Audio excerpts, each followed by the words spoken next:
Nuestro país empieza el año 2021 enfrentando una serie de retos que en conjunto constituyen un momento crítico para la economía del país. En México, como vamos, hemos identificado 7 ejes sobre los que se debe girar una política económica este año, pero también para los próximos 2, 3 o 4 años, de forma que podamos alcanzar una senda de crecimiento sostenido, inversión, energías renovables, empleo, pequeñas y medianas empresas, agenda legislativa y cómo debemos mitigar los efectos de la pandemia con vacunas, tapabocas y apoyos económicos y fiscales. La perspectiva del crecimiento económico para México este año no es particularmente alentadora. Diversas instituciones financieras locales e internacionales estiman que la actividad económica se ha contraído alrededor del 9% anual en todo 2020. Y aunque las expectativas mejoraron a lo largo del año, el crecimiento esperado en 2021 no será suficiente para recuperar lo perdido, pues apenas ronda el orden de entre 3.5 y 3.8% según fuentes como la encuesta Citibanamex, la CEPAL y el Banco Mundial. El aumento de casos de COVID-19 entre diciembre y enero y la implementación de semáforos rojos en otros países y en algunas entidades federativas perfilan un panorama aún menos optimista para la recuperación económica internacional en días recientes.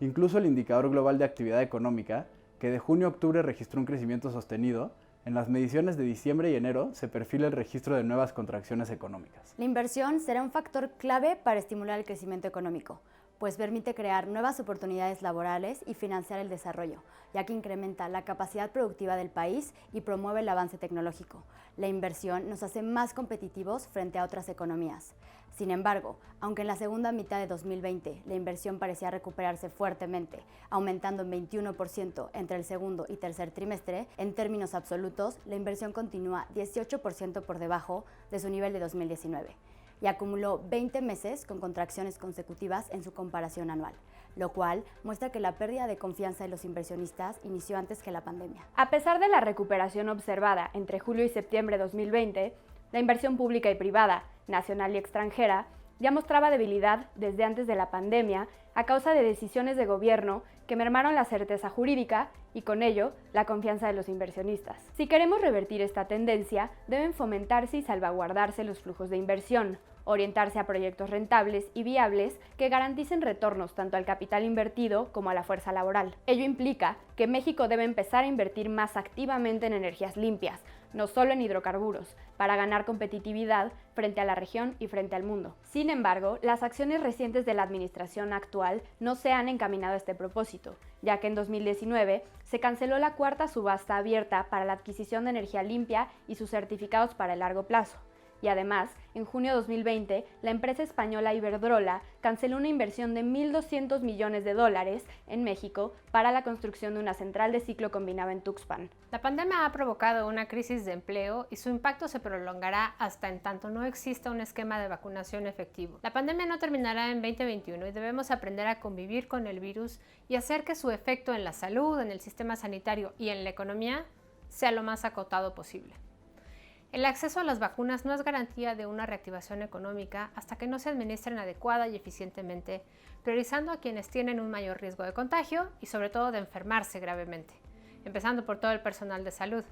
A todos ellos y a todas ellas, muchas gracias. Otras medidas como el uso universal de cubrebocas, las pruebas rápidas y las reglas de confinamiento parciales nos acompañarán todo el año. Esta nueva realidad deberá estar emparejada con la búsqueda de un menor deterioro del mercado laboral, que si bien prevalecerá en 2021, debiera ser mucho menos costosa para los hogares que en 2020. El año pasado, la eliminación más fuerte de empleos ocurrió entre abril y junio. De agosto a noviembre de 2020, se observaron incrementos en el registro de empleos formales. A partir de la experiencia del primer confinamiento y de cómo se afectó a los diversos sectores productivos y poblacionales, el gobierno federal y los gobiernos locales en México deberán ofrecer mejores políticas de apoyo diferenciado en 2021 y 2022, enfocándose en mantener el mayor número de empleos y promover la sustentabilidad de micronegocios, comercios y empresas. En un año electoral como este, en el que 15 estados cambian de administración local y se elige una nueva conformación de la Cámara de Diputados,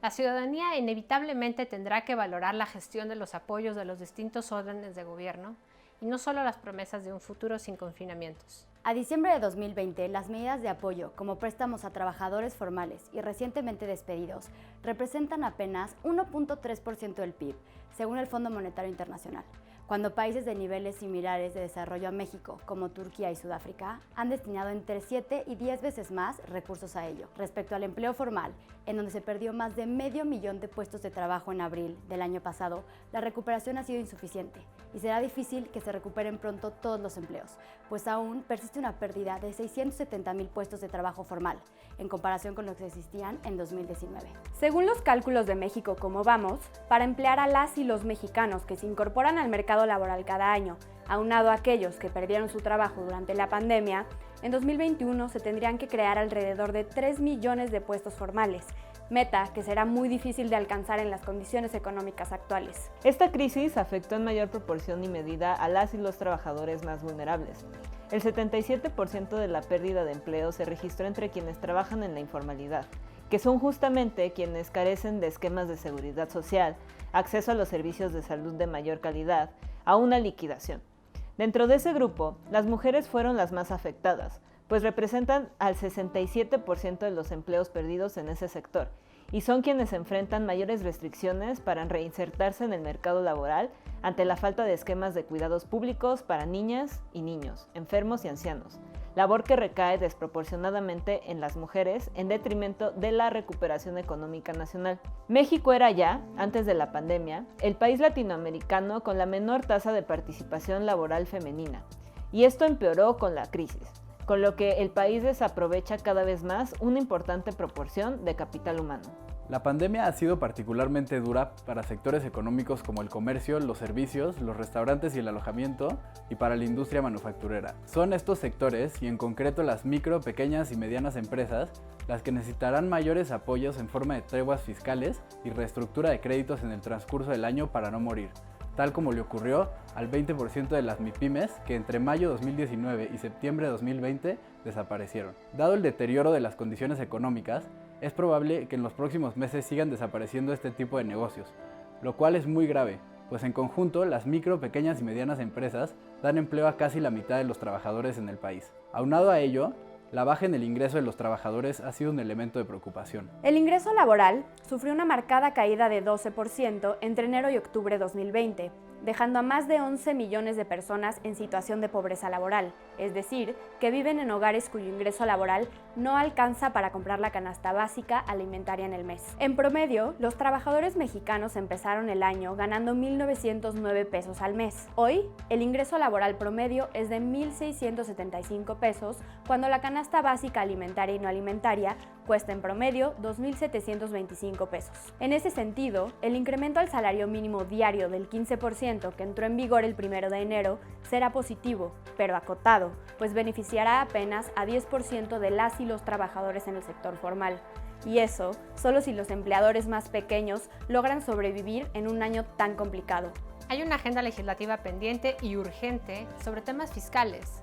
pero sobre todo urge incrementar la recaudación a través de más personas y empresas que paguen más impuestos, pero ahora hay menos inversión y menos negocios formales. También están pendientes las reformas al sistema de pensiones, a la subcontratación por la vía del outsourcing, y sobre la mesa quedaron minutas y proyectos poco deseables, como son la reforma a la ley del Banco de México, que ojalá no suceda por el bien de la estabilidad de precios, y acciones para revertir la reforma energética y los compromisos de México frente a inversionistas extranjeros adquiridos hace algunos años. Si México quiere ser un destino competitivo, atraer inversión y acceder a tasas preferenciales de financiamiento internacional, debe insertarse en mercados energéticos diversificados y apelar al diseño de políticas medioambientales. Acciones como la emisión de bonos verdes del año pasado van en la dirección correcta, pero la inversión pública destinada al sector de hidrocarburos es 20% superior a la que se dedicará al sector salud en 2021. Para transitar hacia la inversión en el mercado de energías renovables, debemos incorporarnos a la producción de infraestructura que en otros países necesitarán para cumplir con sus propias metas medioambientales, como las turbinas eólicas y los paneles solares. México tiene que dejar de poner todas sus expectativas y recursos en la explotación y refinación de hidrocarburos. Suscribir y cumplir acuerdos y convenciones internacionales en este rubro nos permitirá atraer inversión tan necesaria para el crecimiento y la generación de empleos y acceder al financiamiento internacional que el país necesitará para la recuperación económica, pues el espacio para una mayor recaudación en año electoral estará sumamente acotado. Para saber sobre cómo vamos en economía y desarrollo, visita nuestra página mexicocomovamos.mx y visítanos en nuestras redes sociales @MéxicoComoVamos en Facebook, Twitter, Instagram y YouTube.